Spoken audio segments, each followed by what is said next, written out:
Turn. It's our turn. It's Dr. Mother Love coming at you live and in living color. Welcome to the program. I know you recognize this face. I mean, I'm telling you, I've been knowing her since I knew about her work and love what she does. This is the lovely Kate Linder. She is one of the rock stars on the legendary Young and the Restless on CBS. Did I just get him a big giant plug? Okay. Hey, Kate, welcome to the program. What you been doing? Mother Love. I'm so glad to see you. I'm so glad to be here. And I know she probably got a picture of Dorian Gray in her basement because you have not changed one bit. I love your hairstyle too. Oh, thank you. So listen, you always brought fire to that program. I mean, you were like our breath of levity, and what was so cool about her, she is always authentic. She's always authentic. You know, you can go right in. You know, and I love when you call Mrs. C. Yeah, you know, that was really cool. I miss her. When they kicked me off the radio, she said she was coming down with a protest group. I'm like, please, Jeannie, don't do that. Well, she was serious. She was serious. So let us get caught up on Kate Linder. What have you been doing these past and how did you fared well during the pandemic? What was your take on that? And how did you maneuver through that? Well, number one, I'm thank goodness I'm still on the Young and the Restless, over 42 years and counting. So that's really well. Why don't you just date me? Why don't you? Well, I'm dating myself too. Oh. So there you go. So what was it like when did you have to audition for the part? Well, actually, it's interesting because at that time, Tom Palmer was the casting director, and I'd gone in and left him. I met him and left a tape of some of my work, and then I went home and thought, oh, this is never going to happen. And then his assistant called me, who was Jill Newton at the time, and she said, oh, Tom's finished with your tape. And I said, already? And she said, yeah, it's weird because he usually doesn't do this. But after you left, he went right in and looked at it. And I said, oh, okay. Well, I said, yeah, because I didn't live really close there. So I said, I'll be down in a couple of days. She said, okay, fine. A few days later, he called me. He said, I have this part. He said, it is really, really, really small. If you blink, he said, you're going to miss it. But he said, but I'm looking for something else for you on the show. And usually, you know, that doesn't happen because once you do a small thing like that, that's it. But he said, no, I can do it. I'm looking for something else for you. So I said, okay, I will do that. And that was over 42 years ago. And I, you know, I'm just so grateful and so honored and that I'm there. You know, and personally, I still to this day, I watch it. I'm a faithful, devoted person because, you know, sometimes, and I can say this, sometimes they just had the craziest storylines. I'm like, really? You got a black man pretending to be white and it went over. That was a long time ago. I remember that one. That was right? Remember dude that went through the wood chipper? He was like a really bad guy. And he went through the wood. I said, well, I guess he won't be revisited. Shut up, Mother Love. You know, and I have always been a loyal, devoted fan ever since the beginning of the show. And I mean, listen, you guys are almost you are record making because you're still on the air. All of them just kind of like faded around you, and even the ones that we thought were good. Now, before you got this part, were you into the soap operas at all? Oh, yes. But, you know, it was interesting because my mom had, you know, watched Young and the Restless from day one. And so when I got this role, she of course was thrilled. And then of course she filled me in. She could tell me everything because I did not know. And so that was, you know, really fabulous. And you've had some great storylines. I mean, you had an arc when your daughter found you. I don't know if when she changed her name to Chloe, and people are always trying to connect the dots. And I always don't try to connect the dots. Just watch it for pure enjoyment because you're going to sit there and go, and then we talk to the TV. You know, I talk to you when you're on camera. I just love you. I'm like, let her have it, Esther. Just let her have it. And your character, and you and Jeannie Cooper, you guys were like magic watching y'all. It really was. It was really something. And sometimes in this story, people go off the rail, or they come in the new writers and they want to change everything. How were you able to keep Esther Valentine alive and relevant for so long? What's your key to longevity? Well, especially in this business. Well, number one, we have incredible writers on our show, but number two, I think people can relate to Esther because she's not wearing the jewels and the gowns and all that kind of thing, and she was, typical everyday person with everyday problems, like a daughter that she was a single mother, things that people could relate to. And so that's, and I think that also Esther provides, which I'm really grateful for, she can make you smile and, laugh. And, we all need laughter. We all need comedy, and especially in this climate, right? Especially in this climate, we have got to step up and show that we're not going to take a bunch of crap. That's what you wanted to do. Okay. Cause I know the writer's going to write this in there some kind of way. Cause you guys, and I think I know I've been watching it because I'm so nosy and I want to see what's going to happen and where's she going to go. And, what about the arc? And one thing, I mean, they gave you a love life. So what's that like? Kissing on a man that's like not your husband. Well, Esther doesn't really get to do that very often. Well, no, she didn't. Her character was buttoned down. This is it. No tape. So you never know. But Esther didn't usually, get to do that. So I bet it would have been fun. But I'm glad they didn't make you crazy and bring you back from the dead. You know how? I don't want to be the dead. So let's not go there. That's a good thing, right? And now, with all the stuff that's going on the show and all of the people that were out of work, that work in the industry, most of them came back. Most of us came back. A lot of people didn't.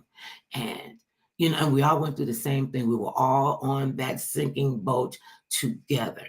And speaking of togetherness, you and your cast members, does it get better day by day, and you guys get comfortable with one another? Well, sure. We're family, we spend, more time with each other than you do your own families usually. And so I'm just very honored and blessed to be working with these amazing, talented people. And I love every single minute of it. Oh, you have to. I'm telling you, I remember, and people think he was he was already at the base of the story, Victor Newman. Okay, everybody thought that he was and I'm like, see, I've been watching Victor Newman since he'd been a villain, when he had his wife chained up in the basement to a radiator. See, and I was like, why is he so cruel like that? And he is running with it. See, I still see him in Rat Patrol. Did you know? Yeah. He's an incredible actor. He really is. Yeah. All of you are incredible actors. Even the ones that they seem like they write them in, give them an arc, and then they're gone.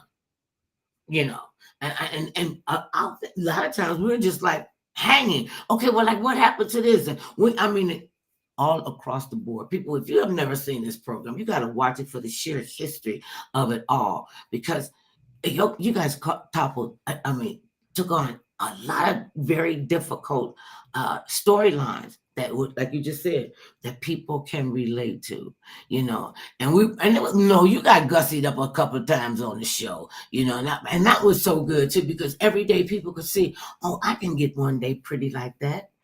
And it was a good thing, because we could watch you and we could watch ourselves. And I want to say, as a fan, thank you. Thank you for the love. This ain't the end of the program. People, don't get tripping. I'm just thanking you and sending you your roses now, because you have been very entertaining as a person. Because we see each other at a lot of, and people, that's what people say.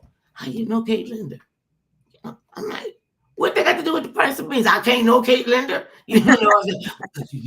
Everybody. Know everyone, Mother. I know everybody thinks that, and all the Black America thing. I know all the Black people in Hollywood. I'm like, yeah, right. You could give me a date with Will Smith, can't you? Mother, I'm like, what is wrong with you? They think I know everybody. And then when the soap operas came out, I think we met at a launch party, I think, for the Bold and no, it was before that because I was on the radio, on the other radio station. Right, you were. So when you're there, what motive? Because I was saying, what is my motivation? I would always say a paycheck. I want to do it right, so my check will clear. What motivates you? That's what I'm going to ask it. The longevity of Esther, and you just expect her to be there. I always expected Jeannie Cooper to be there all the time, and Well, then when she wasn't, this is why our show is the #1 show, because when people tune in, they want to see the characters that they've grown up with, or that they've been watching for a long time. And we really don't have a revolving door policy. I mean, when you tune in, you're going to see most likely you're going to see the person that you expect to see, the character that you expect to see. And I think that's what, helps keep our show #1. Also that we deal with real life situations and not crazy, storylines. Oh no, y'all would do some crazy storylines, and I'm like, okay, what? And then they just disappear. Or they'll come in as a kid. You might see them up to the age of 8, and then you don't see the kid anymore. And by the time they get back from boarding school, they've been married 15 years. I'm like, really? And they come back. They see that's why it's the young, and the rest of these got to keep the young people coming in. And the new faces that I see on there, I'm trying to still discern. I'm really kind of upset about some of the storylines. Like Nick and Sharon splitting up. I don't even know why you do stupid stuff like that. They gonna be together, and then everybody's all happy, with the story. Well, the storyline that. Go ahead. I'm sorry. Oh, I'm so sorry. I'm saying you have to have drama. Go ahead. Sorry. Oh, you got to have something. Sharon talking to the dead guy is just, I'm like, really? Come on. And now Ashley is back from the loony bin. Shut up, mother. Ashley is back from her vacation, to get herself together. And because it is so demanding, talk to us about, because I've heard that sometimes you have to memorize 30 pages of dialogue. And I'm like, what? How does, and they'll say, and I don't know if I want you cheating, but I know what y'all doing. I know how y'all keep that up. First of all, because you're easily entertained. Well, we do 60 to 80 pages a day. And our show, people don't realize, like a nighttime show will take an hour. An hour show will take a week to shoot 1 hour. We do an hour show a day, and we do 60 to 80 pages a day. And you get one take. So you better be on your game. You better know your lines. If they have to do it over, I don't want it to be because of me. Okay. Put it that way. Oh, and I totally get that. People don't understand how time consuming that you got to read all these, memorize all of these, and look natural at doing it. And so I'm like, I wonder if they could. No, I don't want to wonder about that part. So what's your take on artificial intelligence? And do you see that creeping into the soap opera business? Well, our writers are writing and they're not using artificial intelligence. So I just, it's here to stay. That ship has sailed. So we just have to deal with it in the best way we can. And the unions are dealing with that. And we just keep going, Because what else do we do? That's right. What else can you do but put one foot in front of the other and keep it moving? Right. So let's talk about Kate Linder, the little girl. She's like 7 or 8 years old, because we are smarter than guys. By the time we are 5 years old, they like 30, and we can outthink them. Shut up, I'm just saying. And you know me, I have to bridle my tongue, and sometimes God just take my tongue and put a knot in it. One time I had 2 knots in it, and that. Because, and when you get to be this age, you ought to be able to do what you want to do and do what you need to do. And they look at the elderly as I call them seasoned. We got the seasoned flavors. And, we all have a shelf life. If you wanted to tell me about you growing up, where did you come from? You got brothers and sisters? You got a man? What you doing? Oh, well, I grew up, I'm a native, a California native. I grew up here. And so I have a brother who lives in Dallas, And unfortunately, my husband passed away, and my mother recently passed away. So,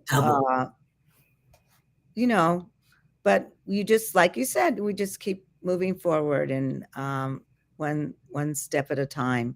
I'm actually doing this art show. Oh, we got to bring up the art show for ALS. Yes, because this is really great, because my mom was an incredible artist, and I don't think she realized how amazing she was. And I found so many of her artwork, so much of her artwork and sculptures, and they're framed. Anyway, we're having this in honor of her 100th birthday, because she would have been 100 on the 20th of this month. And so we are having, this is going to be in conjunction with ALS. So it goes from 2 to 6 on November 23rd. And, it's free to come in, and that's my favorite 4-letter word. And there'll be, some food and drinks, and then any of the art that is purchased, the money goes to ALS Network, which I am the celebrity spokesperson for. So I'm just honored, and she donated to them, all the time. So she's continuing to donate to them, and that makes me really happy. So, I heard this phrase, and I had never heard it before, which is to my surprise, that the guy says, some of us only die once, and other people get, the other people won't get that. But he was saying that people die, and you could die one death and die a second death when people don't remember you. And there's nobody that can, not necessarily validate your presence here, but pretty much to validate that you came here with nothing, and you're leaving something good, bad, ugly, and different. And to be able to maneuver through this society, we've really got to understand that we are in this together. We got to do this together. Now, what brought you to the ALS platform? For y'all don't know, it's the Lou Gehrig's disease. I'm with him. I wouldn't want a disease named after me, but hey, we keep it. He will not die a second death, because we remember him. Absolutely. And my brother-in-law was diagnosed with ALS, and I had heard about it. There were several people that I had known, and actors from some of the shows that I knew had it. I didn't know a whole lot about it, but once he was diagnosed, I thought, I have to do something with this. We have to find a cure. And unfortunately, he did pass away, Scott, my brother-in-law. But I said, I'm in here for the long haul. And until we have a cure, I'm not going anywhere. And I know there's a cure out there. We can put people on the moon. We can find a cure for this. Okay, wait, hold up for a second, Missy. Did your publicist not tell you we cannot do logical talk before 4 o'clock? You can't make sense, because you can't make sense of this. There's no, other than greed and the mad dash for power. They don't care anything about that. How much money? What is it going to do? Can I get my profits over people, or is it people over profits? You're gonna have to go which way. And it's really something, though, when you really don't know what you're going to be doing, because when God calls you for an assignment, you just, what, me? Why not me? You knew, why not you? And a lot of people are afraid to bring it up, because they don't want to, because it is a devastating condition, and it just gets worse.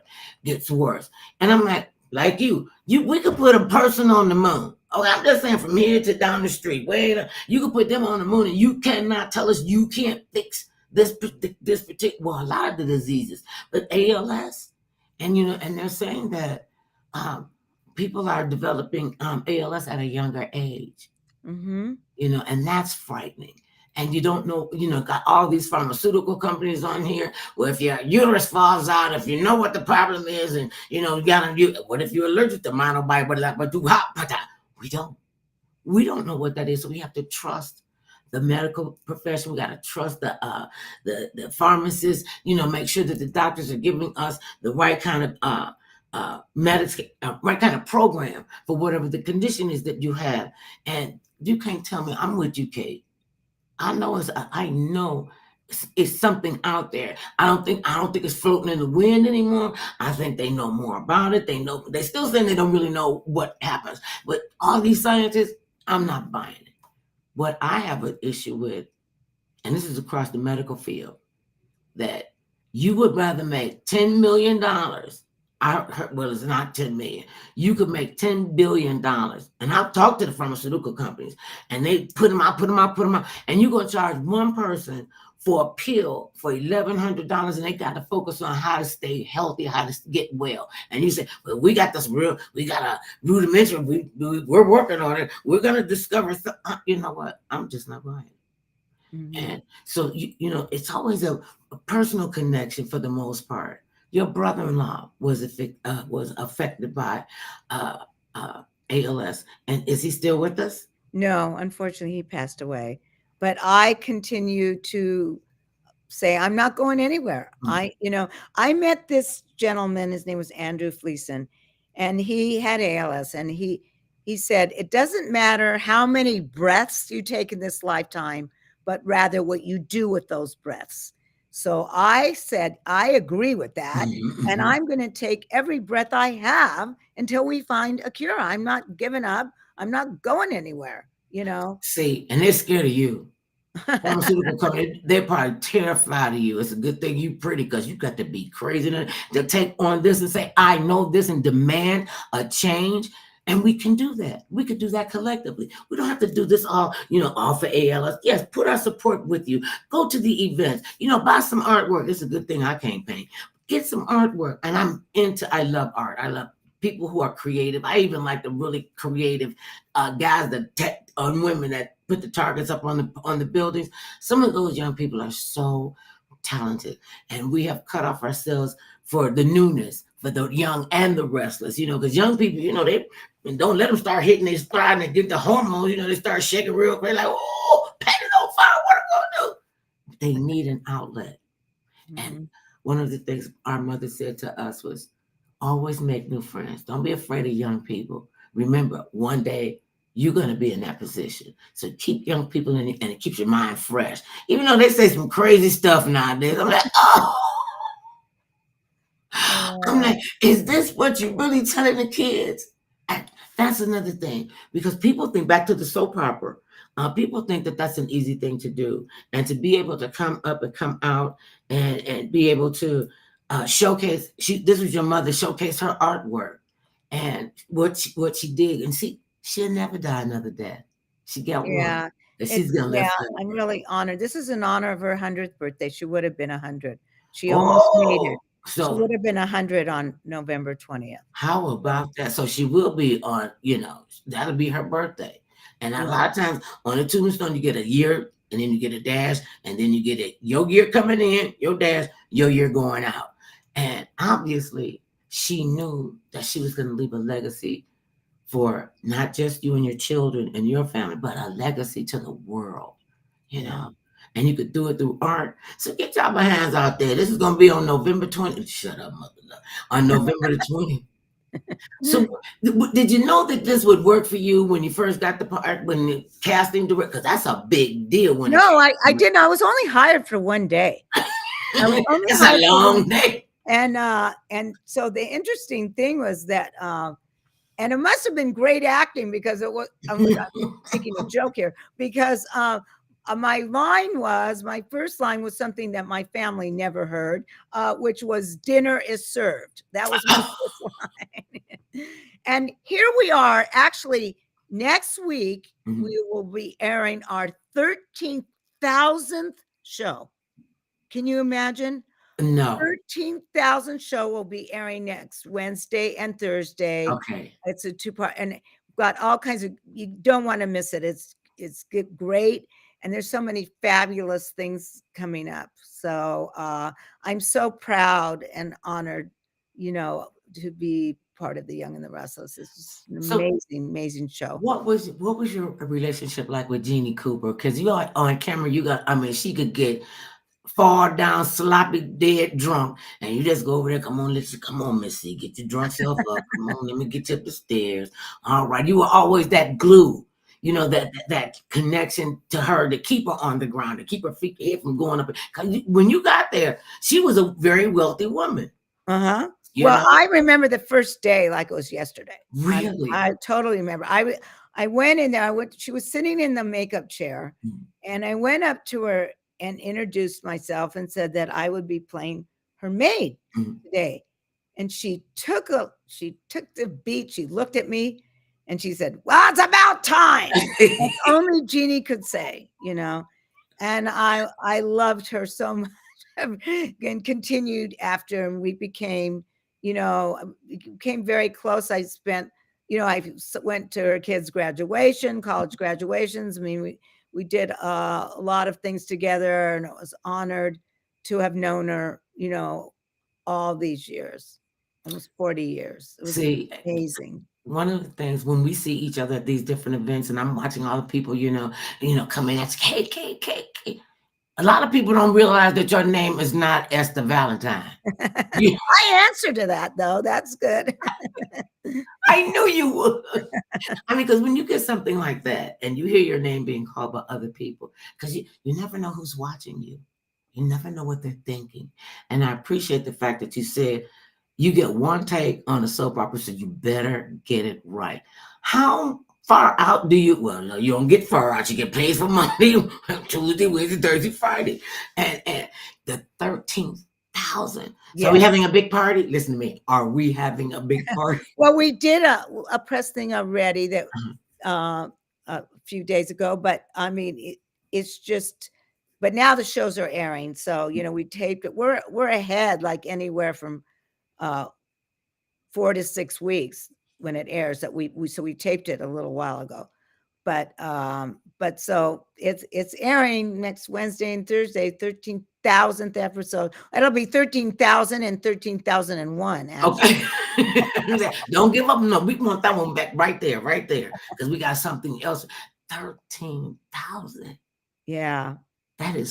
That is phenomenal in and of itself. And the fact that you all work so well together, sometimes it like get on your nerve. Did what? Well, just work. Okay. Because you got to love what you do. And some people are like, I'm just here because I want to get a paycheck. I'm a teacher. Oh, no, you don't get to have that kind of attitude. I love what I do. First of all, this is something that I wanted my entire life. I knew from a young, when you ask little kids, little girls, what do you want to be when you grow up? I never said I wanted to be a teacher, a nurse, a flight attendant. I never said any of that. I told my parents I want to be an actress, from when I was a little girl, and they were going, "Oh, great, oh, that's really good." But they were extremely supportive, but they knew it was a really, really hard business, and that I would have to figure it out. They didn't know anyone to help me. It was very different back then, too, and no one in the business, and so it just had to keep taking one step forward, 2 steps back, and you just keep moving forward. Because that you're on your assignment, and that's what you do. I do this thing. I don't know if you've seen it on Instagram. I started it when the pandemic started, and I do a 1 minute. I keep it every Sunday. I call it Sunday Messages. They're only a minute long or less. And I try to make it, something that a quote or something I've seen or something that's really positive.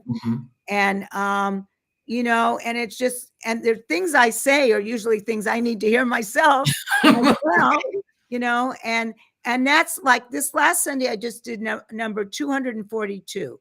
So I've never missed a Sunday. So that's how I know how long ago the pandemic was. It was 242 weeks ago, because that's when I started it.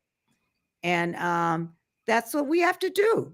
You just keep moving forward, and you don't give up, and you keep going. You got to take care of you.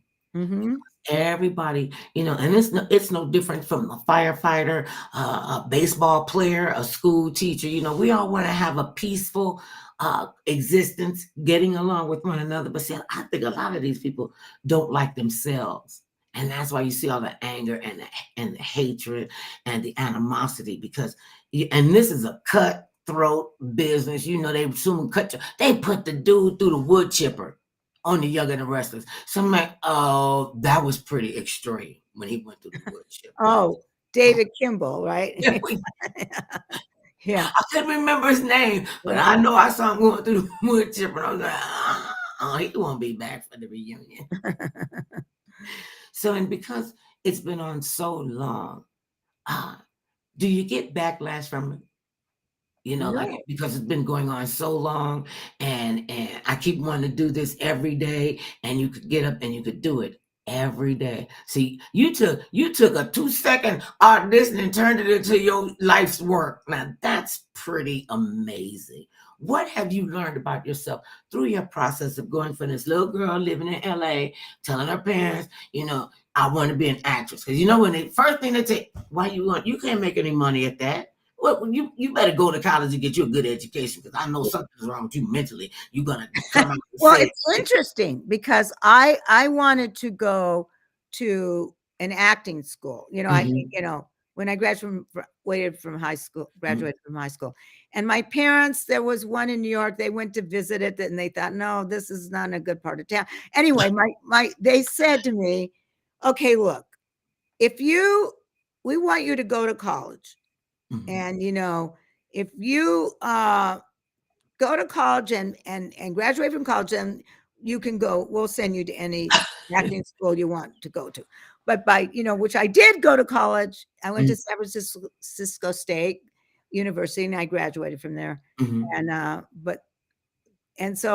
then I just kept studying, because they call it show business for a reason. It's a business of show.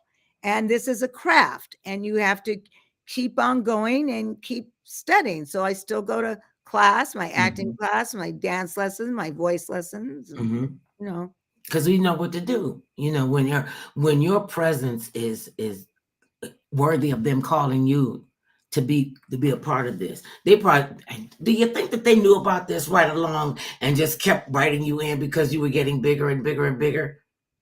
I don't know. I mean, in the beginning, they would they would call me back in, the first, few years, but then they put me under contract. And and thank goodness. And so that's where I am. I'm under contract to them. So, and I'm honored, believe me, it's a huge honor for me. It is for us as well. So you said that you were attracted to the ALS because of your brother-in-law. That's how I became, the spokesperson, because of him being diagnosed. And then I went to them and said, that I said, I need to help. I need to do something. And that's how it all started. And that's how you keep it going too. You got to get the feelers out there. You got to put the message out there. You got to talk about it. And it's a chronic illness is a hard situation to be thinking about constantly. And oftentimes you have to take your step back in yourself and see what it is that you're doing. And oftentimes it'll just take over, and you keep going and you keep going and you keep going. And you turn around and go like, oh, okay, what we did. Okay, I know I'm smoking hot. So when you wanted to go to college and be an actress, and you are an actress, but weren't you also a flight attendant at one time? Well, I still am. Actually. Are you still a flight? Yeah, for United Airlines? Yes, I am. In fact, it was really neat because it was World Flight Attendant Day. And so CBS followed me on a flight. You can still you can Google that and see it. It was so that was not that long ago, a couple months ago. And that was great. In fact, I was at the gate, and this woman came up to me, and she looked at me and she said, and I'm in my uniform, my flight attendant, because I'm right on the flight. And she looked at me and she said, Kate Linder? Are you Kate Linder? And I went, yeah. And she went, "No, you're not." And I said, "Well, I was when I woke up, so I'm not sure what happened, but she said, 'What are you doing here?'" And so it's great to see this because they ended up interviewing her. She was very, very sweet. That is hilarious. And what do they say that your family and friends that say, don't lose your day job. Right. Well, I'll tell you something, Mother Love. You can't forget who you are. When one day, you're serving coffee at 35,000 feet. The next day, you're on the set of The Young and the Restless. The day after that, I get to be here with you, talking to you. You don't forget how you are that way. We're all, like you said, we are all in this together. And, just like. And we can work this out. We can work it. Because you Right. know who's going to save everybody. It's going to always be the women. We're going to have to be the ones that come up and clean up their crap show and let them know, you're crapping on the floor now, right? Go get Dad a diaper. He's not wearing his underwear, And a lot of people still in this industry and in life are terrified of growing old. And I don't think it's so much about them being terrified of growing old as it is they feel like, well, where do I fit in now? What am I? Well, that's why you keep going. You see, first of all, I'll tell you this, Mother Love. I don't believe in retirement. For me, I think you have to have a reason to get up in the morning. And it's really important for me. And people have, maybe a lot of people have, things they want to do. I mean, and then that's fine for them. But I'm just saying, for me, I, plan to keep going. You just keep on going. And see, when you say keep on going, and I can't do the keep on going by myself. I'm down for 2 heathens. I'm down 2 heathens because I was 2.5 heathens. So now I'm just half a heathen. So, and I know that I'm a work in progress, and I don't take life serious. I mean, we're not coming out of this alive. Why not have as much fun? Why not do as much good as you can? I was walking around here cooking, and it came to me. I remember when I was a little kid, we had to learn this in 5th grade. 60 seconds has a minute. How much good can I do in it? 60 minutes has an hour. All the good that's in my power. Okay, and I bought that. I was like, okay, I like that. I like that. That is really good. And it was just, because that's what she said, always make new friends.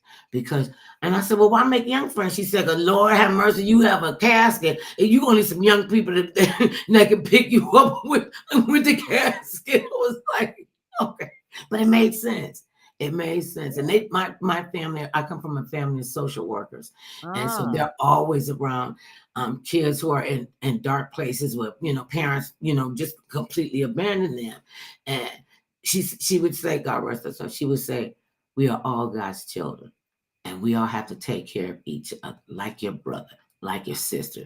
And going back to the retirement thing, I thought I was going to do that. Okay, I said, I'm not resting on my laurels, but I get to do something else. Okay, I get to do.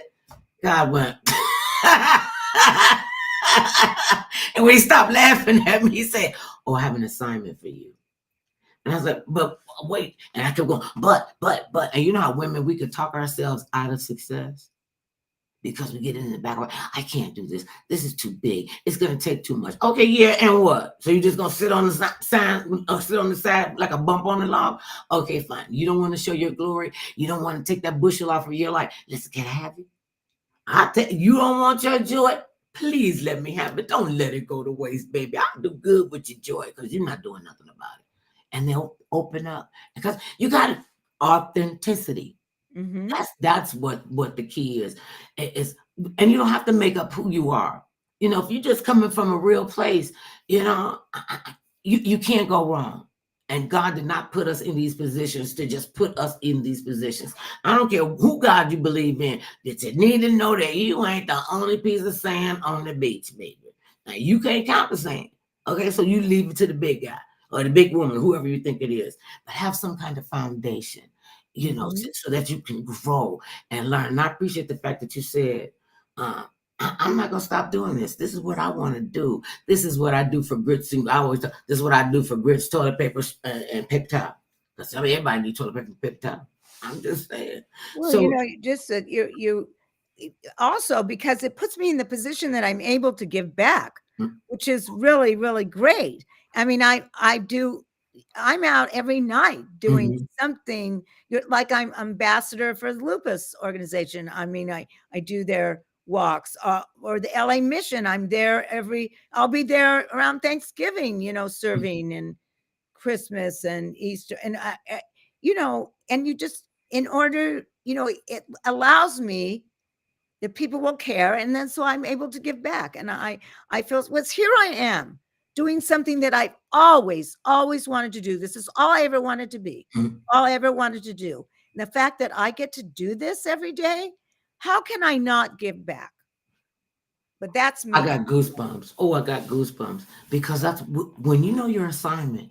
And if it's not a big, giant, supernatural thing, you might not be doing so well down the road. And this is a personal commitment and a personal relationship that you have. And I was saying about retirement, and I am a faithful Christian woman. And I was reading the Bible, because you get the Bible or the Rosicrucian or the Quran or whatever reading material that you have. Yes, I've read the Quran. I've read the Rosicrucian, and these are some books in the Bible, and these are books that you don't just close up. So I'm reading the Bible one day. I went through Genesis and Exodus and King 1, 2, 3, 15 down, and I'm getting down and I'm getting all the blueprints. Okay, this is how you be a good wife. This is how you be a good steward. This is how you be a good daughter. And I was like, this is way too much for me. So I said, I'm going to retire. Okay, I didn't think that through. Because the Bible gives you instructions on how to be a good kid, a good father, a good mother, a good steward, and all of these things could be good in your community. It ain't one word in all of them books, and not one word, not one dang word that says, oh, this is what you do when you retire. We don't retire. You just keep doing what you do. When you can't do it, teach it to somebody so that the legacy continues. And, and these kids nowadays, they're so selfish. They come in, they don't understand the work that you put in to get where you are. And then, I want some of that where you're going to drop 42 years to get to this, or to maintain it. You need to work really hard. It's like, I can believe, I'm so honored, a star on the Hollywood Walk of Fame. And, I mean, I can't even believe it's there. I have to go there periodically, make sure it's still there. You are so goofy. I can't believe it's there in the first place. It's at 7021 Hollywood Boulevard. Not that I don't know the address. So that's where it is. You don't have to know the address. So what was it like? Because I think you have to get nominated. You can't go in and buy one. And so when I first got here, I'm like, oh, I want to star on the Hollywood Walk of Fame. I'm like, they don't even know who I am yet, know. And then when they do, your fans love you. They're willing to take the time out of their lives to spend time with you. That's why I can't stand some of these celebrities, because you're nasty and you stink, and you shouldn't be treating your fan base. We shouldn't be treating the people that are contributing to your paycheck rude. Well, that's the thing. If it wasn't for your viewers and the people that are watching you, listening to you, you wouldn't be there. You and I would not be having this conversation. So I'm so grateful to all of our viewers, all of our fans, because without them, where would we be? Who would care? And they were like, I was at a movie premiere, and this was a big doing movie premiere. It could have been one of the movies I was in. I can't remember. Brain is kind of foggy. But we're here, and all these entertainers and celebrities, and everybody want to see Sly Stone, and everybody want to see Dan Aykroyd, and then they want to see this, that, and the third. I'm not gonna mention their name, because you know how trifling you are, and I did have to call your behind out on the carpet. Deal with it. And he was bullying he was just, move out the way. This is my seat. I want to do this. And I just walked up, got in front of him, and asked him, so how much stupid are you stuck on? And they'll go, oh, that's Mother Love. That's Mother. Yeah, this is right. This is Mother Love. And I want you to explain to me and this audience, because you were talking loud enough for us to hear. Everybody else ain't going to say nothing to you. I'm going to say something to you, because you need to be checked. You need to be regulated. These people paying for you to be in a movie. So back yourself up. Girl, after I got off put my wig back on and got the sweat off of me, because I went clean. I went completely clean off. And I actually was having an out-of-body experience. Like, did you cussing out? Went off. I said, now what you do, this is what you need to do. You need to turn around and tell these people you owe them an apology. He turned around. This is a big actor. He turned around and he said, I am so sorry. I didn't think people were looking at me like that. I'm like, who died and left you, boss? You better treat these people like your life depended on this. You might not see them anymore in life. Why would you want to destroy a memory of you? And I remember when, I don't know how long this has been going on in Hollywood, they tell fans, don't meet your favorite actor, because they're not going to be who you think you are. And for you, I can say you're one of my favorite actors. And you do very well with what you do. And I see the joy. This is not like oh yes, I'm going to talk to no. This is where we talk with a purpose. This is where you can let people know what you are doing. Now, speaking of what you're doing, on November 20th, I did my homework, but I want you to tell people about the art show. What's November 23rd, actually, is the date we're doing it. And it's going to be, it's in honor of my mom's, she would have been 100 on November 20th. That's the 20th. And it's free, it's open, to the public. And we'll have her artwork. There's about 55 pieces, and there's sculptures. She had different mediums. She had, pen and ink, oils. I mean, she was amazing. She had no idea how talented she was. But I'm doing this in conjunction with the ALS network, and anything that sells, the money will go to them. And so that makes me really, really, really happy, because she's contributed to them, all this time, and because I'm the celebrity spokesperson, and now she's continuing to contribute in this way. And so it makes me very happy. I will be there the whole time. So I love to see anybody that wants to come in. Now, where is it going to be held? It's at I think you don't have the address. I know it's 16, what's the name of the theater? Wait a minute. Hold on. Don't go anywhere. Where am I going to go? She gave me the Clint Eastwood move. I'll talk to the empty chair. I remember. Isn't she delightful? And what you see is who you get. That's what you get. I don't want to say the wrong address. I thought it was sent to you, but I will find it. We'll put it up on the crawl. Yes, yeah, keep ask me something. I'll find it. So anyway, just have to. So what other? Because you said you're a spokesperson for lupus. Okay, here it is. Okay, here we go. Yeah, I have it. Okay, just wanted to make sure. I didn't want to say the wrong thing. So it's at 90. No, it's not the right one. It's at 9176 Sunset Boulevard. 9176. Oh, on the boulevard. Okay, and it's east of Soho House. That's where it is. And it's called 9176 Gallery. It's a beautiful space. It's just an incredible space. And it says here an afternoon of art. It's to benefit ALS research and care. It's honoring my mom, Molly Wolvack, her 100th birthday. And let me tell you about the parking. There's paid parking available at the lot at 9022 Sunset. That's across from the Roxy, or there's street meters and surrounding lots around there. Well, that's good to know. Anyway, yeah. And who is the audience? Of course, I know the artist is her. Okay. It's only my mom's work. It's all her work. Everything she's done. And you said she did. Now, were you interested in the art? It's interesting because someone asked me that, and I didn't inherit that talent from her. I'm an actress and a dancer. I started as a tap dancer when I was like 3, and I still go to dance. I still do that. So you could hoof then. Yeah, but I didn't inherit her artistic side. That I did not. I think you're selling yourself just way too short. No, you have captured her creative spirit, and it's a different kind of artwork.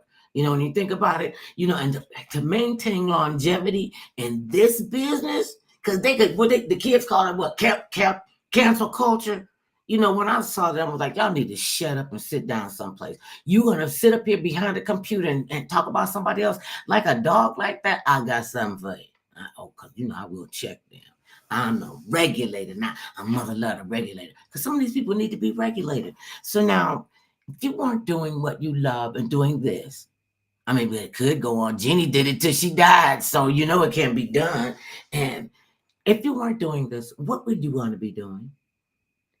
Oh, well, of course, I'm not, they're going to have to drag me out of there. I'm not going of my own free will. But I always thought, well, I'll tell you one thing I would love to do a Broadway show at some point. I've always wanted to do that. I've always wanted to be, okay, if we're just saying, wishing. Yeah, listen, put it in the universe, girl. Put it out in the universe. I would love to be on Dancing with the Stars. They have not called you? No. Well, let's put it out there in the atmosphere. I would love Kate Linder. She can hook too. Or else I could be a rock star, but I don't think that's going to happen. So I can give you one, and I know you know this.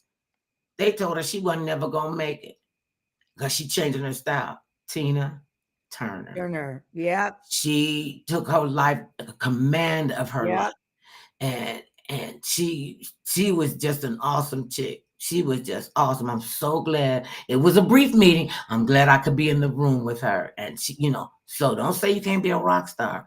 And okay.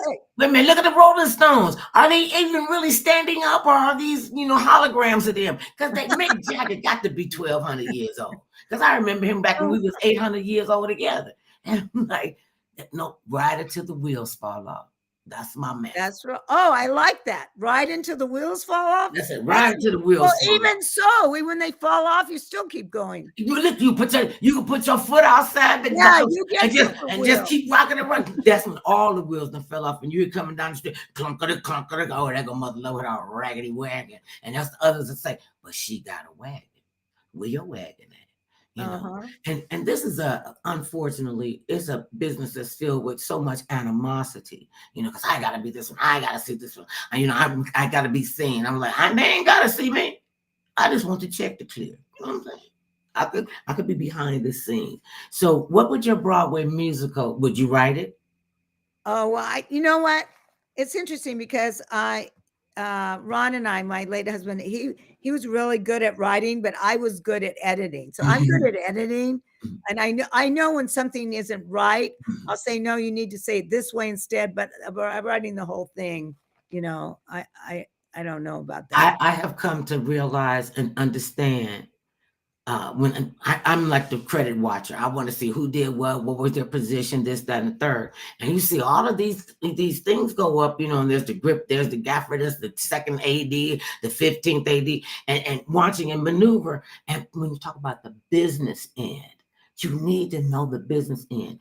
And I didn't know what any of these were called, and I made it my business to know what everybody does on the show. Yeah, no, that's really good. I did a film. Actually, I have a film out called A Little White Lie with Kate Hudson and Don Johnson and Michael Shannon. And that's really good. And that was okay. You could have led with that, Missy. So it's called The Little White Lie? Yeah, it's called A Little White Lie. Just give us a snapshot of what the story is. Well, it was interesting. I am the head of a university, and they're all trying to do. I don't want to say too much because it will wreck. Yeah, right. But you can find it. It's interesting because when the pandemic started, right before the pandemic started, I had 1 day left to do. Okay, and I was in the bank, and I ran across some of the crew was in they were in the bank. They said, "Oh, Kate, what do you want? We're going for coffee tomorrow. What do you want?" I go, "Really? Yeah. Okay." I gave them my order. I never saw them again because that night everything shut But we finally were able to finish it, and so it is out there. And so now, is it going to be on one of the premium channels or in the theater? Because they do the theater thing, and then they do the podcast thing. Yeah, it's everywhere, but you can find it on Amazon, on all the different, platforms and stuff, called The Little White Lie. So, because one day our expiration date is going to come up on us. We don't know when, we don't know why, we don't know how. What do you want your legacy to be? Oh, well, every time I ask people that, they go, "Oh, wait, what?" Well, I just want people to remember me as a very kind and loyal individual who gave back as much as she was able to. And you will not die a second death, because we're going to always remember you. Always. And the love that you have given us. Okay, this is our little wrap up right here. What's your favorite color? Everybody start with the favorite color. Oh, purple. Connectivity. You're going on vacation. You can only take one book. Oh. One book. What would you take? Well, I would take my script. No, that's a good one. Because I have to learn my lines. Because I know I'm gonna get another job, so let me just be here on this deserted island and read this one book. I'm gonna take my sides with me. I'm gonna take but that's a good one, Yeah. You could talk to anybody, past, present. Who would you want to sit down and have a conversation with? Oh my goodness, past or present. Geez, we'll have another show. I don't know exactly who it'll be. Okay, who do it be? It'll be the person that finds the cure for ALS. That will be who I want to see. And that's a supernatural thing, and it can be done. I'm telling you, I understand about my relationship with the Lord, and I, shout it from the rooftop. And I don't know how come people would think I don't love God. Are you kidding me? And I know God has a funny sense of humor. I've seen my knees naked. And if that don't bust you up, you don't have no soul in here when you're laughing at your own body parts, because they are funny body parts. And when they start changing, it gets, it just kind of, it just happens. So do you have any tattoos? I don't. I don't have any tattoos. Would you ever get one? I thought of getting one, like a little heart, for Valentine, because Esther Valentine, but yes, it is. But I don't have any. No. Who is the person that you would love to work with? Well, I finally got to work with you, so that's a good thing. You gonna pick me? Yeah, I said I finally got to work with you here today. That took a long time, so I'm honored. Well, always know that you are welcome here, whatever you're doing. Again, she's having an art showing in honor of her mother, who would be 100 years old. 100 years young. She will not die a second death, because she's left us artwork. Okay, now just speaking of that, okay, I can take a little picture about like this, and maybe a little statue, and I got a little place I put all my stuff, because I'm gonna ask for it. And see, that's what you got to do. Be willing to ask for it. Be willing to say, okay, I know I need help with this, or I know this is going to be for me to do. So, and you said the event on November the 20th. It's free. 90 seconds. Open to the public. November 23rd from 23rd. Yeah, 23rd from 2 to 6, and it's at 9176 Sunset Boulevard. Sunset Boulevard, on the boulevard. Don't try to sing, mother love. Yeah. So, excuse me, water didn't go down good. When you see this and you want you already set up your legacy. I told you this the real deal, people. This what you see here, all that up in here. 60 seconds. Shut up, woman. Ain't nobody talking to you. She got to count me down. So, your favorite place to vacation, and money is no object. Oh, well, I haven't been there in a long time. I mean, I love Hawaii, but Hong Kong, I haven't been there in years, but that was you really know you're in a foreign country when you're there. But I love Hawaii too. Hawaii is beautiful. I want to thank you, and I want to thank your publicist, Miss Cynthia Busby from Busby Promotions, for hooking us up together. See, now we got people. We got people. We can do stuff like this. Know that we love you. Check out our website, and you'll find out just how cool she really is. Kate, thank you so much for joining us today. 10 seconds. Love and light to you. Thank you so much. Too, Mother Love. I totally receive that. I totally receive it. And remember this, babies, no matter how big or tall, short or small, thick or thin, matters not what skin you're in. Everybody needs some mother love now. They got to give you some love. And I will check you too if you ain't